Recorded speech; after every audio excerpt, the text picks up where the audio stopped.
فإن الناس كلما ازدادوا في الرفاهية وكلما انفتحوا على الناس انفتحت عليهم الشرور.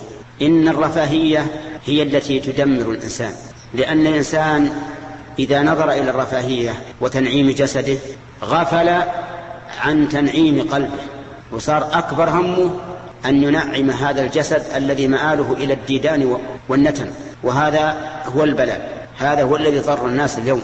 لا تكاد تجد أحد إلا ويقول وش قصرنا، وش سيارتنا، وش فرشنا، وش أكلنا.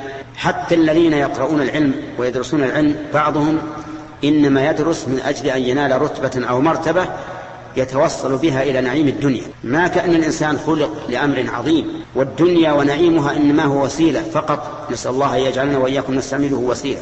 قال الشيخ الإسلام ابن تيمية رحمه الله: ينبغي للإنسان أن يستعمل المال كما يستعمل الحمار للركوب، وكما يستعمل بيت الخلاء للغائط. شو اللي يعرفون المال يعرفون قدره.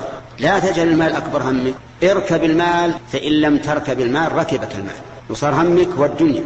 ولهذا نقول إن الناس كلما انفتحت عليهم الدنيا وصاروا ينظرون إليها فإنهم يخسرون من الآخرة بقدر ما ربحوا من الدنيا. قال النبي عليه الصلاة والسلام: والله ما الفقر أخشى عليكم، يعني ما أخاف عليكم الفقر، الدنيا ستفتح، وإنما أخشى عليكم أن تفتح عليكم الدنيا فتنافسوها كما تنافسها من قبلكم فتهلككم كما أهلكتهم. وصدق الرسول عليه الصلاة والسلام. هذا الذي أهلك الناس اليوم. الذي أهلك الناس اليوم التنافس في الدنيا، وكونهم كأنما خلقوا لها لا أنها خلقت لهم، فاشتغلوا بما خلق لهم عما خلقوا له، وهذا من الانتكاس، نسأل الله العافية.